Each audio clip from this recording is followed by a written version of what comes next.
So we'll just go right back to the beginning. Can you tell us a little bit more about your childhood?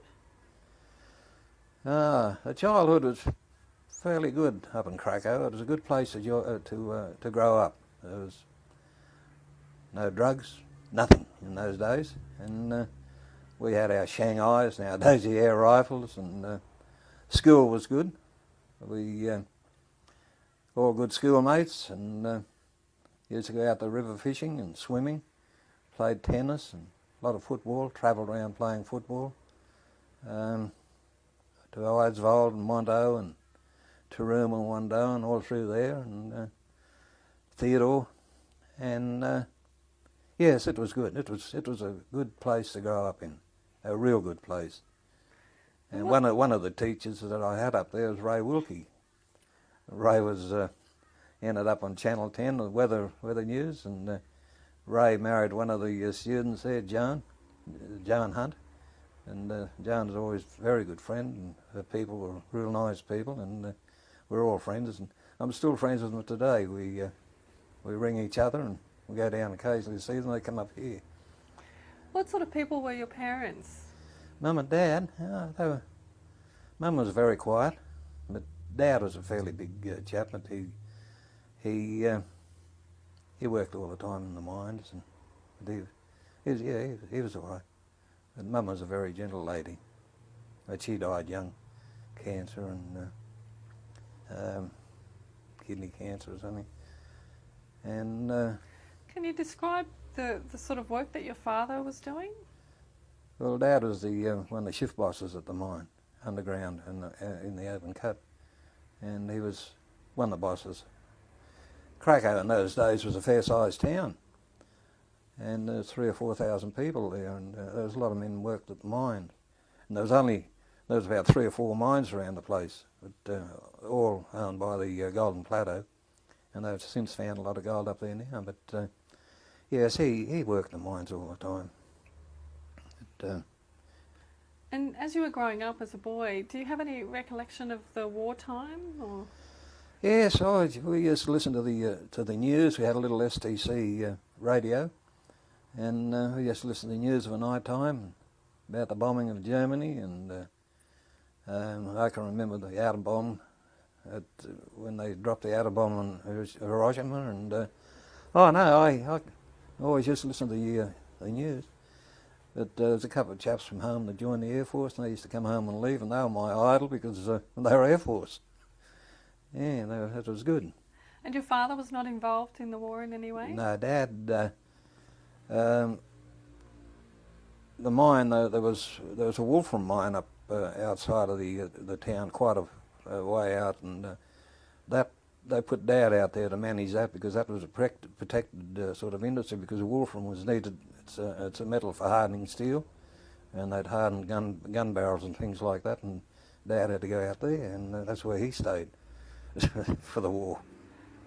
So during the war, was he away from home? Oh no, he'd be away for a week, that was all, while they were mining out there, and they'd come home Friday afternoons and go again Monday. And they'd cart some ore in on Friday afternoons, and they'd crush it in the mines and they'd send it away. So what was the sort of atmosphere like during the war where you lived? But at Cracow, Mm. well, it was fairly quiet up there during the war because a lot of the chaps joined up. There's a lot of men from Cracow that joined up. I think at that stage it was one of the highest recruiting places in Queensland for the amount of people that were there. And there's a fair size honour board there. And it was fairly quiet, but we still had our dances on every second Friday, and pictures every Saturday night, movies every Saturday night. But yeah, that was... And, so yeah. Did the war affect you or your family in any way? No, not up there. No, right up in the country. No. And what about the boys who went away? Did you know any of the families when they didn't come back? Or? Yeah, the family stayed there, but then when a lot of the chaps, when they came back, they'd been away and they'd seen things, and a lot of them didn't go back in the mines. They sailed up and away they went, shifted to Brisbane, all over the place, Maryborough, Bundaberg, and to sort of go sort of went down and down, it got fewer and fewer. When you say they'd seen things, did they talk about what they had experienced? No, my uncles were up in the islands and whatever, they never really say much about it, But I was only interested in joining the Air Force. Why were you so interested in the Air Force? Well, I liked aeroplanes, still do. I've got an interest even to this day. My computer's full of aircraft stuff. I have books everywhere about aeroplanes, but military aircraft, that's the ones I liked. So where did that interest come from? I don't know. Well, I can always remember when I was a young fellow going to school. There's a Dragon Rapide, an aircraft, a Dragon Rapide, the Havilland Dragon Rapide, used to come up once a month to pick the gold up, to fly it back to Brisbane. And it'd land out at a bit of an airfield out at Cracow station, a cattle station, and it was about 10 mile out of town. And I used to see this aircraft fly over town, and it's the only thing I ever flew over there. You never see many aeroplanes in those days. And I used to think, gee, that's good. So I had an old Massey push bike, and one day I hopped on my Massey push bike and I wagged it from school. It used to be Tuesdays if my memory serves me correct. So I went out to have a look at this aeroplane, and I was, that settled it for me. I wanted to join the Air Force. How old were you then? When I first saw it, about 10. And what was it about it that you liked so much? Just the aeroplane itself, they fascinate me, They fascinate me. The shape of them, the way they fly, and the men that fly them too. Mm. Did you have any toy aeroplanes? Yeah. So. And I used to, when I was going to school, I used to get some pine. I'd whittle away at the pine and fashion them into aeroplanes, and fit the wings right through them, and yeah. So from a very early age, you were just fascinated by them. I used to make paper aeroplanes and fly them around the place. What about those families who had men go to the war? How did that affect the town? No, to my knowledge, it didn't affect it very much. They were there and waiting for their menfolk to come home, And, some of them end up going and leaving, and went to stay with relatives in different towns. But apart from that. Can you describe the town for us? Cracow. Well, as it was then. There was a 4-teacher school. The town, had a hotel went up in 1936, and there were a picture theatre and dance hall, 2 dance halls. Joan Hunt, who's now Joan Wilke, her father and mother, they had the picture theatre and the post office. Oh, yeah, it's a bit of a shopping place there. Drapery and 3 or 4 cafes and a couple of butcher shops, and we had 3 or 4 garages. Then there was some grocery shops, Cracow stores, and Charlie Van Barley had stores. Oh, yeah. How many people were living there when you were growing up? Well, I've got histories of Cracow, even over there in books, and some say 3,000, some say 6,000. But I can remember there are a lot of tents down on the flat, as we used to call the flat. There used to be a lot of people around. When you say a lot of tents, what? A lot of people just in tents waiting to build houses and things like that. But there's a lot of people passing through too, trying to get work. And I can remember gypsies coming through the place. And Jimmy Sharmon's boxing troupe used to come through. The circus used to come through. Oh yeah, It was a fairly lively place before the war. So was that because it was a mining town? Plenty of fights. Can you describe some of that sort of the liveliness of the town for us? Well, dance nights are pretty lively, especially when some of the blokes get a bit full. And the hotel was straight across the road from the dance hall, and there's a fair few fights around the place at times. How big were the fights? Some really good grass fights. There's some really good fighters amongst those miners. Oh yeah. What do you remember of those fights? What do you remember thinking? Or Down behind the dance hall, yeah. When we were kids, we used to look, there used to be a lot of blood and gore and what have you around the place. Some of the fights I saw down behind the dance hall. Did you enjoy watching those, or No. What was your thoughts about what was going on? What were you thinking when you saw those? The booze, you know, the way they booze, get drunk. A lot of drinking used to go on because see, they used to work hard and drink hard and fight hard, you know. And, no, all in all, the married, like the families up there, they were good. The kids I went to school with were good. Their mothers and fathers were nice people. The nicest people I've ever met in my life. It must have been a hard life for your father. Oh yeah. We when we first got to Cracow, the house that Dad had, it didn't have floors, it just had an earth floor, and there was only 2 bedrooms. And then the next house he got was a timber place. It was the first house was mostly bag, you know. And then he got a timber house, and then later on he bought a big house at the top end of town up in the hill that belonged to the mines, and he bought it off the mine. And but that was good. That was 4 steps at the back and 16 steps in the front. So it was on the side of the hill. And yes, and there was police sergeant, police constable. It was good. What was the life like for people growing up in the town? Was the likelihood that they would go into the mines, or? That's about it. So how did you feel about that? Well, it was the only thing there. That's the only way you could earn a living, you know. Well, put it this way, when I did a scholarship, the father didn't have enough money to send me to high school, or any of us to high school, because high school was in Rockhampton. That was a fair way away, and of course he couldn't afford to board either, because he was pretty well paid being a shift boss at the mine. I think he was only getting about £20 a week in those days. But no, some of the people that left the town, they went away, and their kids did okay. There's one chap, Merv Cope, he was a butcher. His son Jack, he ended up a doctor in Brisbane. There was a few of them that you know. But when you were growing up, you said that there wasn't anything else there except the mines. What did you think about the prospect of going into the mines? Well, I knew that was the only thing for me.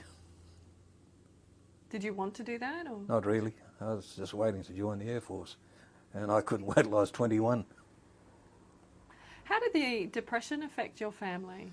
Yeah, not real good at all. From what I can gather, Dad came back to his father's place at Emmaville, where I was born, back on the property, and I think you remember him telling me he was getting a pound a week to kill rabbits on the farm, and we were getting free board.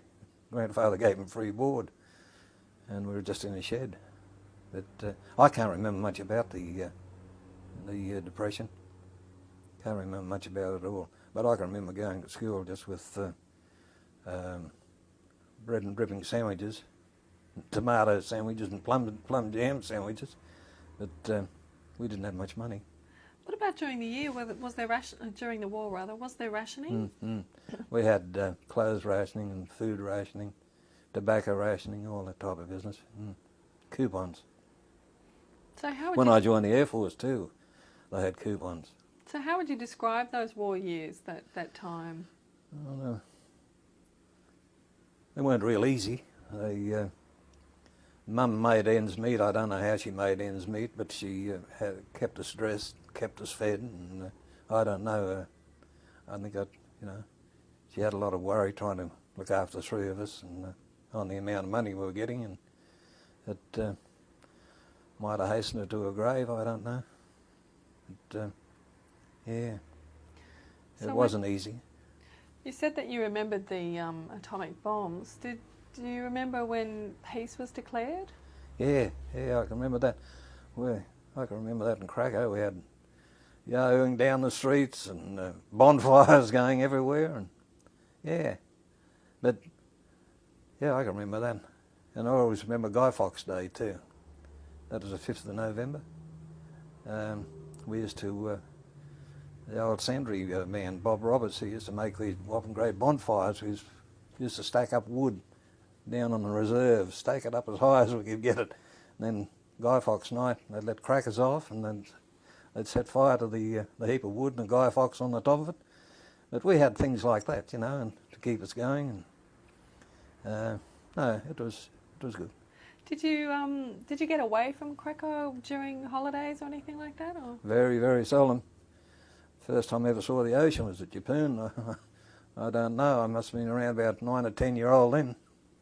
What did you think of it when you saw it? I thought it was the sky when it came up. Have you ever been to Japan? When you come into Japan there, you come up over the hill, you look out and there's the water. Dad said, "What's that?" And I thought it was the sky, but it was the ocean. Yeah. But no, the only time I ever got away was just playing football around the place. But it was only day trips, and Eidsvold and Monto and around the place. Gayndah. But that was the biggest town around the area, was Gayndah at the time. And you said you had a 4-teacher school. What was school life like? Yeah, didn't have any shoes. Didn't have any shoes at all to wear to school.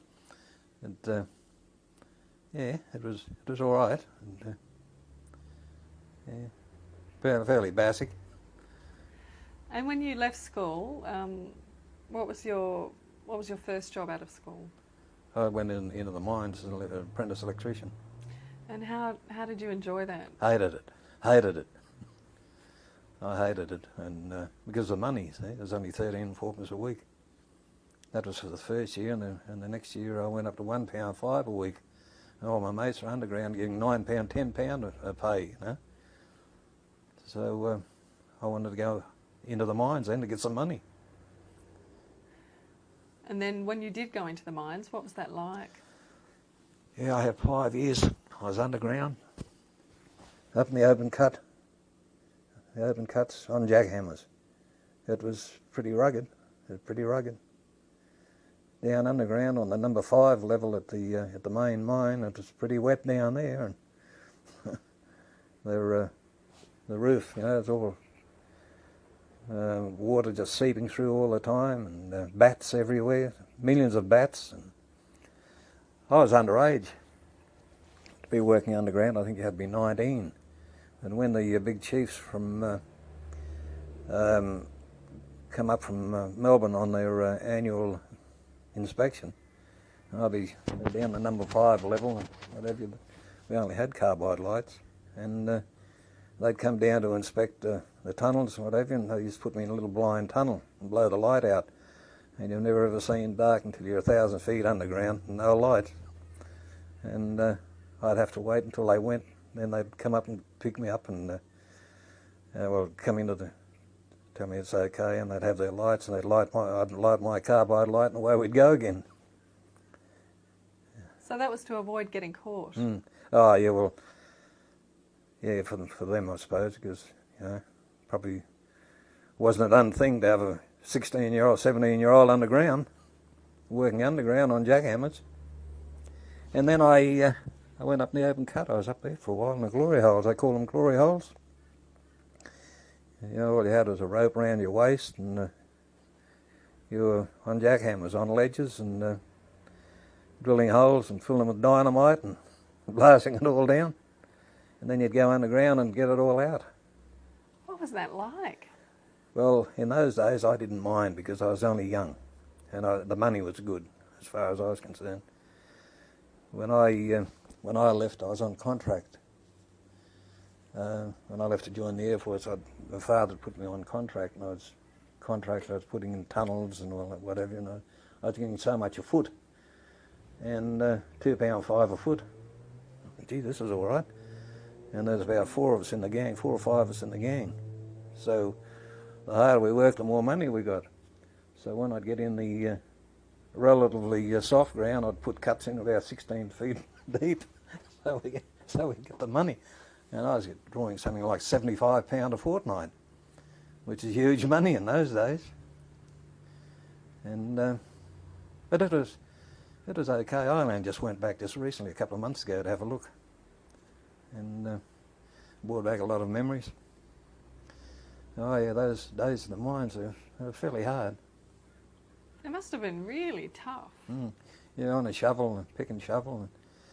And the hardest part, we had a 4-ton truck over one of the mines, and we used to cart ore over to the main mine so it'd be crushed. We'd have to get on the pick and shovels and shovel up all this blue metal ore and everything on the back of the truck, and we'd have about 3 loads a day. And that was hard. That was really hard. Out in the sun, it was really hard. And I'll never forget that as long as I ever lived. It was really hard. Were there many accidents in the mines? Yeah, there was a few around the place, yeah. What sort of accidents? Oh, up in the open cut, the chaps getting blown up, and yeah, just getting hurt underground and falling rock and all that, you know. Did you ever see anybody get hurt? Oh, yes. See, a few of them got hurt a couple of times myself. But what happened to you? oh, I just got my hand smashed up a little bit from up on one of the stopes, trying to avoid a rock that was falling off the ceiling, and I put my hand up and it hit me. But yeah, a couple of blind tunnels there at one stage and nearly suffocated. Me and another chap, he's dead now. They got us out just in time. And over what they call the Roma North, I went in this blind tunnel to have a look around, just following the seam, and the air wasn't real good and didn't feel too good. But we got out of it. And, but oh no, there was when I went out to the cemetery there just recently, when I went home, I see a few chaps there that the name's familiar. They're hurt and killed in the mines, you know. So yeah. Were they young blokes? Or? Oh yeah, reasonably young. Yeah. And what was the response from the company that you were working for when they died? Nothing. I don't remember anything, because they were down in Melbourne, see. I think they were only interested in the gold that was coming out of the place. They weren't interested in us. And what about the people who were working there? Was there any reaction from the... No, they all had a job and they had their house, and that was that. You know. What about illnesses from working in the mines? Oh yeah, some of the men used to get, we used to call it dusted in those days, because you didn't have there was a lot of dust on the ground, and it was getting into the lungs, and they'd end up with meningitis, things like that. But the idea is to use a lot of water and keep the dust down. But when I was on the jackhammers, I made sure that the water hose was connected all the time. There's always plenty of water coming through the drills, and then when we'd fire of an afternoon, set the dynamite off in the afternoon, by the time you got in next morning, and all the dust would be gone. But you'd see it coming out the tunnels when you'd fire. But yeah, a lot of the chaps would end up with meningitis. There's a couple of my friends that the same age as me, and we played footy together, and they went up to Mount Isa. They decided, they wanted me to go with them. We'd go up there, get into the big money. But they came back, they ended up dying from, they were lead poison from working in the mines up there. They were only young fellows. But yeah. What sort of protection did you have against those sort of illnesses and the accidents? Nothing. All we had was a tin hat, and that was it. And you had to wear boots, but no protective clothing, nothing. No protective clothing at all? No. And were there concerns about accidents in terms of how to prevent them, and were there regulations? No, not in those days, no.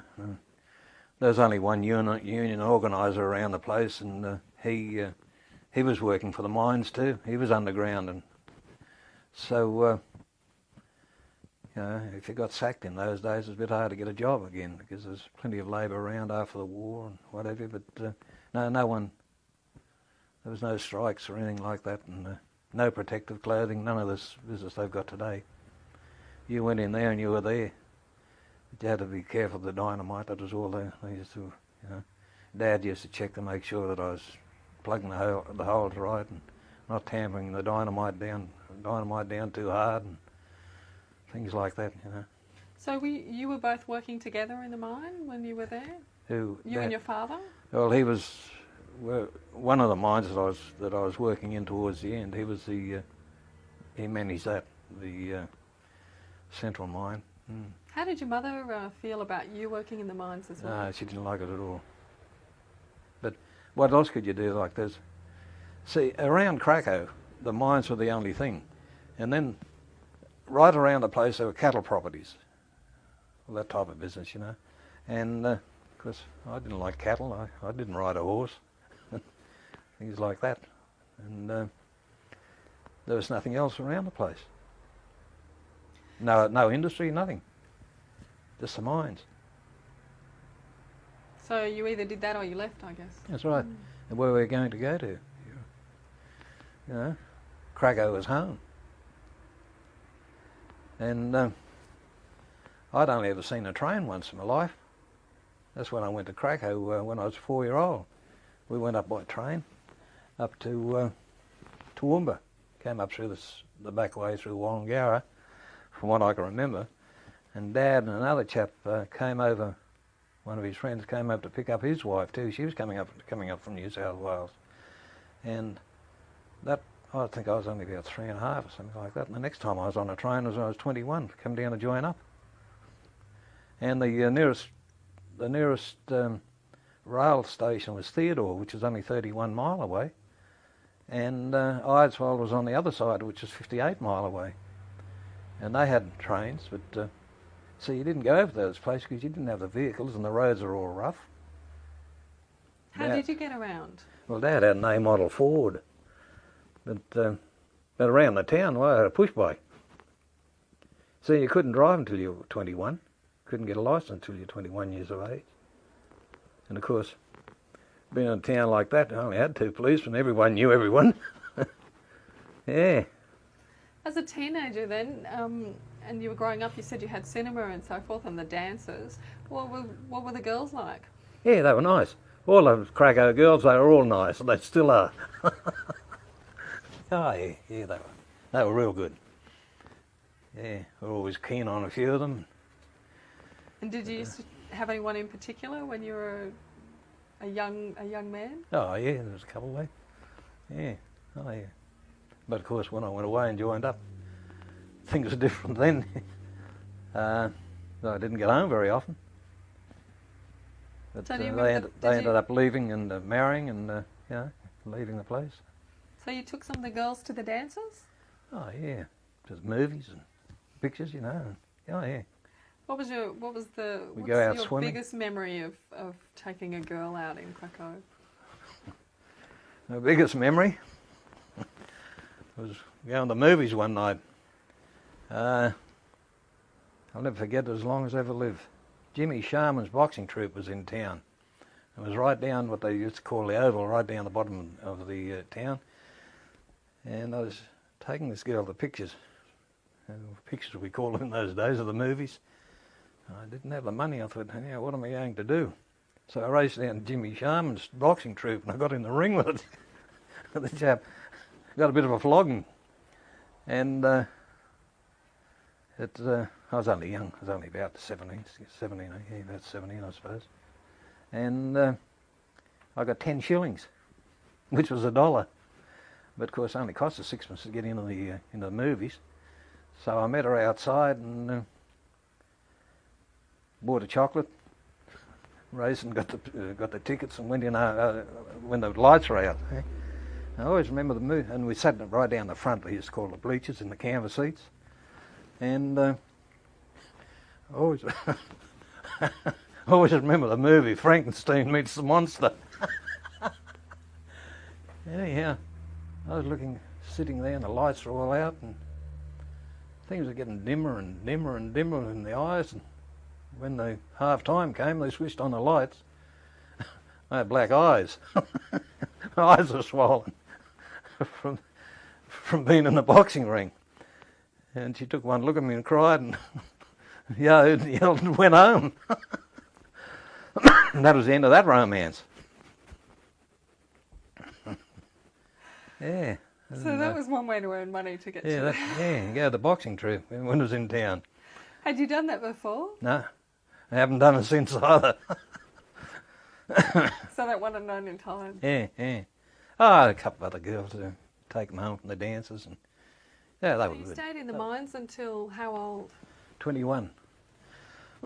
The day I hit 21, I left and took off to join the Air Force because I didn't need anyone's signature then. Why wouldn't your parents give you permission to join the Air Force? Mum was always frightened I'd get killed, and I was the only boy in the family. Mum was a little timid lady, you know, and I didn't like to upset her. She's a good scout, Mum, my mother. Yeah. Can you tell us about the day you left when you were 21? Yeah, I can tell you about the day that I left the mine. I came out of that tunnel. Never forget it. There's me and another mate of mine, Viv Jeffries. I think Viv is up in Caloundra now. And Viv and I came out of that tunnel, and we went to the main tool store, and that's where all the shift bosses and the manager was Howard Miller. And the big man, he's nice chap. And the other managers, the other shift bosses, Dad, the whole lot of them, they were all sitting in there. And anyhow, I walked in, had my carbide light and the tin hat, hard hitter, and Viv was with me. And anyhow, I just walked in and said, well, I'm leaving, finished. And I was 21 on the Saturday. That's right. Or was I? Oh. That's right, I was 21 on the Saturday, and this was a Friday I had left. I said, I'm 21 tomorrow and I'm off. And Dad said, what's going on, you know?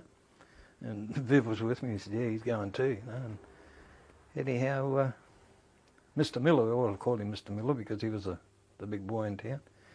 He said, what are you going to do, Maurice? I said, I'm joining the Air Force, Mr. Miller. He said, good. He said, I know you've always been interested in aeroplanes. You always wanted to join the Air Force, and had a yarn with me for a while. And everyone's looking and carrying on. And said to Viv, he said, what are you? And he said, join the Air Force too. So he said to me then, he said, well, I wish you well. He said, you young chaps, he said, have been terrific in the mines, real good workers. And he said, at times you kept this town going. And he said, I wish you well, whatever you're doing, wherever you go. And he said, I'll always remember it. While ever I'm manager of the Golden Plateau, there's always a job for you. If things don't work out. But they worked out, and he's dead, and he's buried up there. I only saw his grave just a couple of months ago. And I went in the Air Force.